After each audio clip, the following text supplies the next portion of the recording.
Pada kesempatan kali ini kita akan membahas sebuah film yang berjudul Acts of Valor yang dirilis pada tahun 2012 lalu.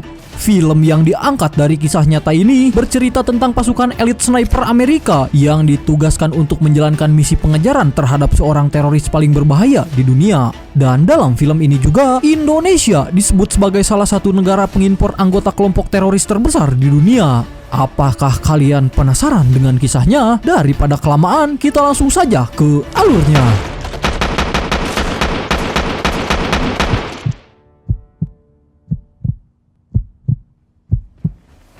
Kisah dibuka dengan memperlihatkan kepada sebuah truk es krim yang dikendarai sangat kencang oleh seorang pria berkebangsaan Arab bernama Bapak Abu Sabal. Ini orangnya, di mana dalam mobil itu Bapak Abu Sabal tidak sendirian, melainkan bersama seorang wanita misterius yang terlihat sangat ketakutan, seolah-olah wanita tersebut akan dicelakai oleh Abu Sabal. Hingga akhirnya tibalah truk es krim mereka di sebuah sekolahan. Dan secara bersamaan, seorang pejabat atau duta besar Amerika Serikat datang ke sekolahan itu yang bertujuan untuk menjemput anaknya yang baru saja pulang sekolah. Namun sebelum masuk ke dalam mobil, sang anak ini sempat ingin membeli es krim milik Abu Sabal sambil meminta ditemani oleh ayahnya. Tetapi tiba-tiba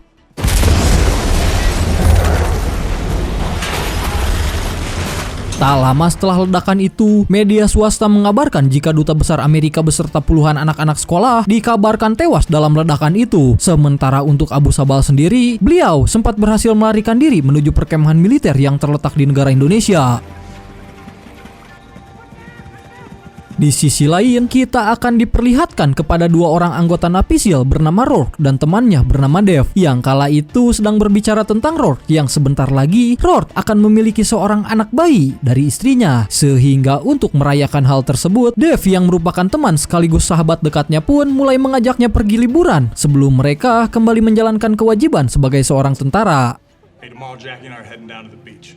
Film kemudian berpindah ke negara Costa Rica dan kita akan diperkenalkan kepada seorang wanita gemoy bernama Lisa, di mana Lisa ini adalah seorang perawat yang secara sukarelawan mengobati anak-anak terlantar di sebuah perdesaan terpencil. Dan di saat yang sama, seorang pria bernama Kristo datang. Beliau langsung disambut oleh anak-anak tersebut yang rupa-rupanya Kristo ini adalah salah seorang yang telah banyak berdonasi untuk panti asuhan. Maka tak heran jika Kristo sangat disukai oleh anak-anak itu. A los niños, ¿ah? Cristo. Di malam harinya, terlihat si wanita gemoy yaitu Lisa yang secara diam-diam dia datang menemui salah satu temannya yang bernama Walter, di mana mereka berdua ternyata adalah seorang agen rahasia yang sedang menyamar untuk melacak tentang identitas Kristo, karena diketahui jika Kristo ini merupakan pemimpin pemberontak yang telah banyak memperluas serta mengelola jaringan teroris di seluruh Asia Tenggara, termasuk di Indonesia, namun tanpa disadari jika penyamaran mereka telah diketahui oleh Kristo. Maka dari itu pada keesokan harinya di saat mereka sedang asik bermain ular tangga sambil ngobrol-ngobrol santuy, seketika Lisa dan Walter pun malah langsung dikejutkan oleh seseorang yang mulai mengetuk pintu hotel dengan sangat kencang. Namun saat Walter mulai mengecek keadaan di luar, tiba-tiba dua anak Kristo muncul membunuh Walter dan membawa Lisa menuju ke suatu tempat.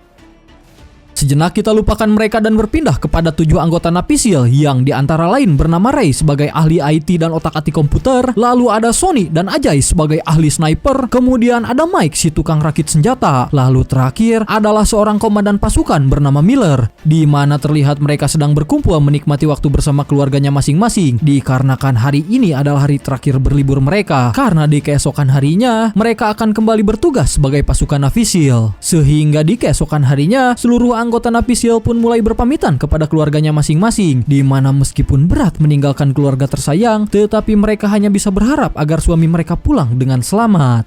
Berpindah ke markas rahasia pemberontak yang ternyata di dalam sana ada Lisa yang sedang disekap oleh antek-antek Kristo, sedangkan untuk Kristo sendiri beliau sudah tiba di negara Ukraina untuk bersembunyi dari pasukan CIA, dikarenakan sebelumnya Lisa yang telah membocorkan informasi keberadaan beliau saat masih berada di negara Costa Rica. Di saat yang sama, Kristo kemudian belak-belakan menginterogasi Lisa dan beliau bertanya kepada Lisa tentang untuk siapakah Anda bekerja, akan tetapi Lisa tak mau menjawab dan karena tak ada pilihan lain, Kristo mulai meminta kepada anak buahnya untuk melanjutkan penyiksaan sampai Lisa mau mengaku.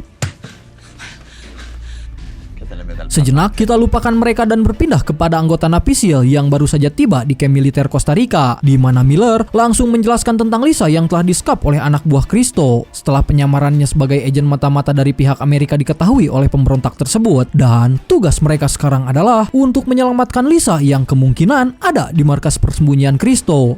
Sampai pada akhirnya, Miller lanjut memberikan penjelasan jika Kristo adalah pemimpin pemberontak dan beliau juga merupakan orang yang telah memasok barang-barang haram serta beberapa senjata ilegal kepada komplotan mafia Rusia dan Meksiko. Namun bukan hanya Kristo sajalah yang menjadi ancaman saat ini, melainkan mereka juga harus menangkap Abu Sabal yang merupakan dalang di balik kasus kematian Duta Besar Amerika atas peristiwa ledakan di salah satu sekolah. Dan Abu Sabal sendiri mempunyai sebuah tempat persembunyian rahasia yang terletak di negara Indonesia. Selesai menjelaskan tugas tersebut, lantas mereka mulai bergegas pergi menuju pesawat dan langsung melakukan terjun payung di wilayah perdesaan Costa Rica, tepatnya di dekat markas persembunyian Kristo.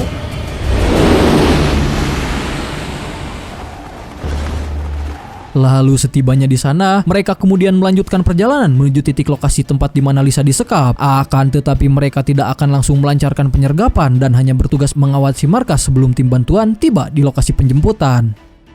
Tepat di pagi harinya, terlihat dua buah helikopter yang mulai membawa perahu ke sebuah perairan untuk ditumpangi oleh pasukan penjemput, di mana setelah perahu itu dilepaskan di dekat perairan, para pasukan penjemput pun langsung berangkat menuju markas Kristo.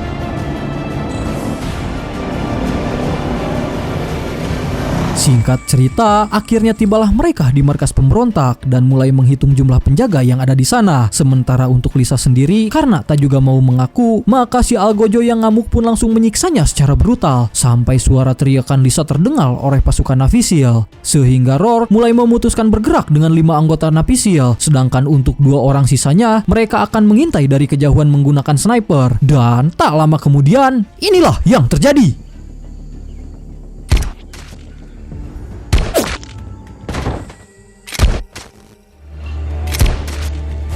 Ya, dengan kemampuan sniper yang sangat terlatih, seketika para penjaga pun dapat mereka lumpuhkan satu persatu. Sebelum akhirnya, pasukan utama mulai bergerak masuk ke dalam sana untuk menyelamatkan Lisa yang sedang disekap dan...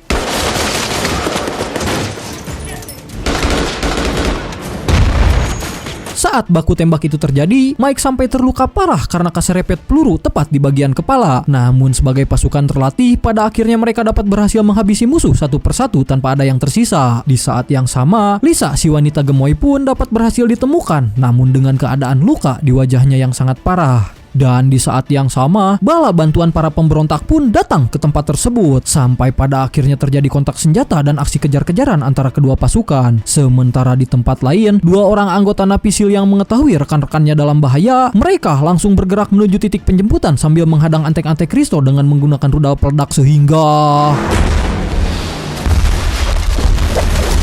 Dalam aksi itu, lagi-lagi muncul bala bantuan musuh yang kini menyerang dengan personil puluhan orang. Namun begitu mobil mereka masuk ke dalam genangan air, di saat itulah tim penjemput datang dengan menembak orang-orang tersebut yang membuat mereka pun langsung kocar-kacir dan bersembunyi di balik semak-semak. Yang akhirnya pasukan Navy SEAL dapat berhasil kabur dari kejaran pemberontak, hingga misi kali ini pun dinyatakan sukses.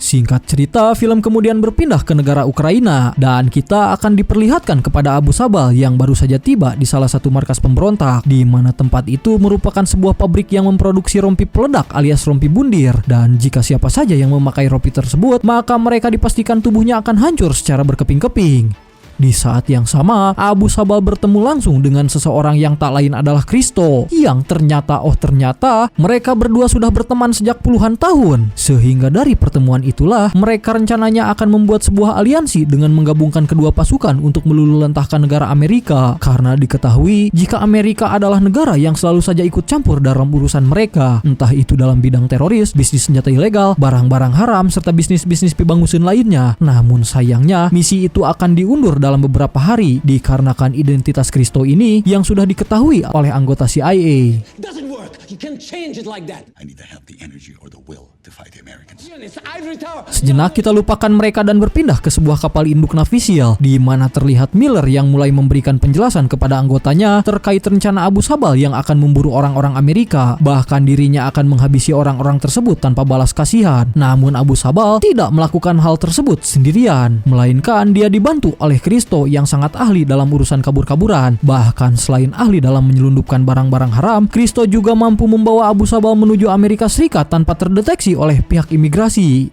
Dan jika sampai kejadian, maka tentu saja akan menjadi ancaman besar bagi Amerika dan mereka. Karena bisa kalian bayangkan jika Kristo berhasil menyelundupkan Abu Sabal dan antek-anteknya ke Amerika, maka seluruh kota-kota besar termasuk Gedung Putih pun terancam akan menjadi serangan teroris Abu Sabal. Sehingga untuk itu, Miller akan mengirim 2 pasukan Napisil yaitu Ajay dan Ray agar pergi menuju Somalia karena menurut informasi dari tim intelijen lapangan, diketahui jika Abu Sabal saat ini sedang melakukan transaksi senjata ilegal di negara tersebut. Kristo and Shabal are a lot closer than I thought they were. You have got to be kidding me. That is exactly what I'm thinking.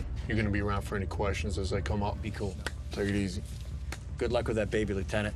Singkat cerita, akhirnya tibalah Ray dan Ajay di negara Somalia dengan terjun payung dari atas helikopter. Yang setelah sampai di daratan, mereka berdua bergegas mengawasi proses jalannya transaksi pemindahan senjata ilegal yang akan segera dikirim menuju negara Meksiko. Karena menurut informasi, Abu Sabal akan menyusup ke wilayah Amerika dengan melalui jalur bawah tanah yang ada di perbatasan Meksiko. Tak lama kemudian setelah mengawasi di wilayah tersebut selama seharian, mereka lalu bergegas memberikan laporan terkait pergerakan Abu Sabal yang tidak menunjukkan batang hidungnya. Dan mereka hanya melihat antek-anteknya yang sedang melakukan sholat berjamaah meski dalam kondisi apapun. Di saat yang sama, Abu Sabal mulai menunjukkan batang hidungnya dan terlihat dia akan segera naik ke atas pesawat untuk menyusup ke Amerika Serikat.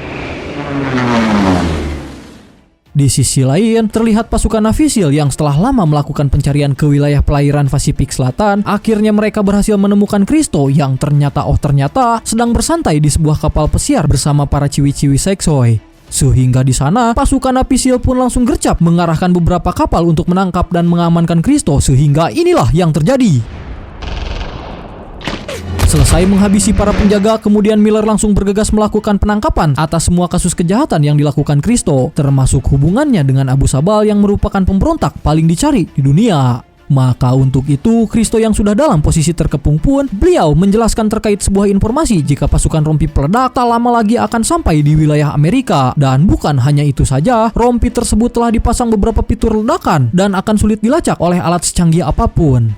Sampai pada akhirnya, Miller bertanya kepada Kristo tentang wilayah mana sajakah yang menjadi target pasukan rompi peledak. Lalu Kristo dengan santai menjawab jika ada 3 kota yang akan mereka ledakan. Di antara lain, yaitu adalah kota San Diego, Francisco, dan sebuah kota yang bernama Kota Hudson.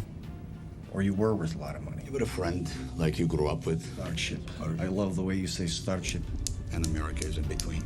Berpindah kepada pasukan Navisial yang baru saja mendarat di negara Meksiko, di mana mereka telah diberikan tugas oleh para atasannya untuk menghabisi seluruh pemberontak yang ada di tempat tersebut. Yang setelah mengedap-ngedap masuk ke dalam markas itu, seketika terjadilah adu tembak di antara kedua pasukan dan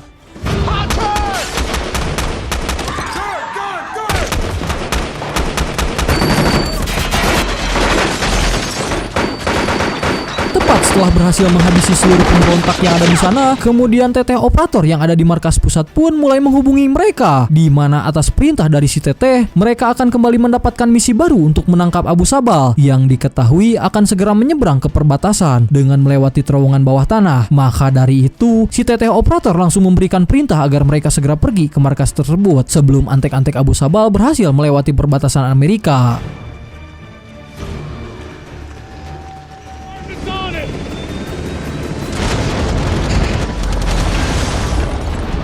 Berpindah kepada Abu Sabal yang terlihat sedang mendoktrin para pasukan bundir untuk meledakkan kota-kota besar yang ada di Amerika. Bahkan si Bugundal ini sampai memberikan nasihat sesat di mana jika mereka tewas dalam ledakan, maka mereka semua akan tewas dengan keadaan jihad. Ito kaya pupunta. Magaling.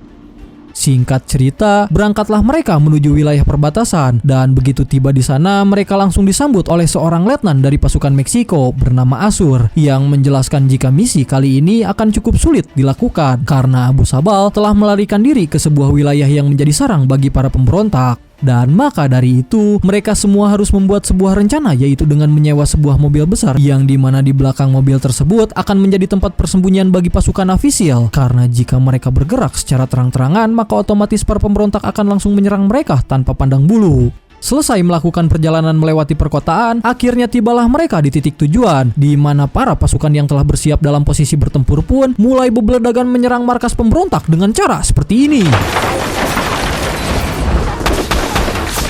Setelah berhasil melumpuhkan beberapa penjaga, mereka semua langsung membagi pasukan, yaitu dengan membagi beberapa orang penjaga di luar markas, sedangkan untuk sisanya akan masuk ke dalam sana untuk mencari keberadaan si Abu Sabal. Namun sayangnya, Abu Sabal tiba-tiba malah menghilang dari markas tersebut, sehingga membuat mereka harus berhadapan dengan para pemberontak yang jumlahnya semakin bertambah banyak, membuat pasukan Avyssial pun sedikit kerepotan melawan mereka.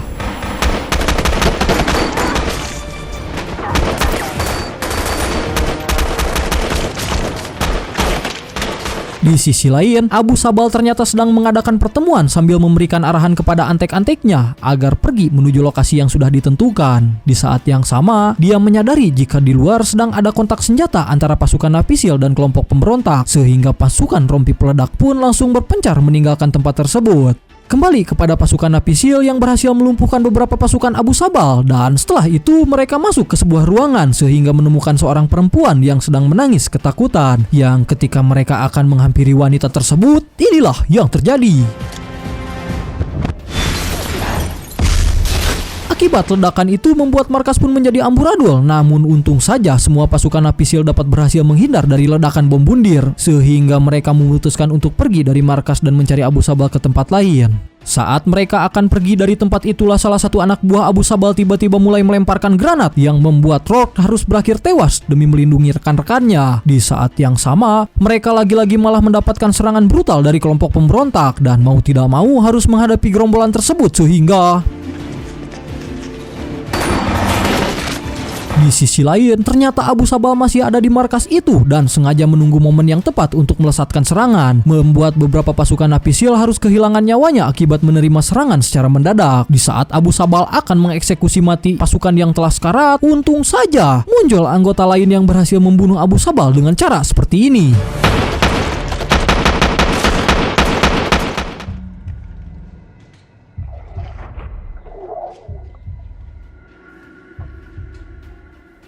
Singkat cerita, hari pemakaman Rourke pun mulai digelar dengan upacara militer atas penghormatan terakhir setelah mengorbankan dirinya sendiri dari ledakan granat. Dan dalam acara pemakaman tersebut, Dave yang merupakan sahabatnya pun juga ikut hadir, namun dengan menggunakan kursi roda karena dalam misi kemarin, Dave ternyata sempat terkena tembakan di bagian kakinya. Sedangkan untuk istri dan kerabat Rourke, mereka sangat keberatan ditinggalkan oleh orang-orang tercinta. Terlebih lagi, Rourke yang akan memiliki seorang anak yang harus dibesarkan oleh mereka berdua. Tetapi takdir malah berkata lain, dikarenakan Rourke harus berpulang lebih dahulu menghadap Sang Maha Kuasa dengan meninggalkan sang istri dan anak yang ada dalam kandungannya.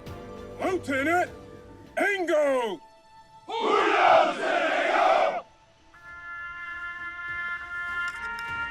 Lalu di akhir film, kita kemudian akan diperlihatkan kepada istri Rourke yang ternyata sudah melahirkan anak pertamanya, di mana ia sempat melihat kembali catatan yang ditulis mendiang suaminya, yang ternyata suaminya telah berpesan agar sang istri dapat menjaga anak tercintanya. Tamat. Ending yang sangat-sangat membedulkan.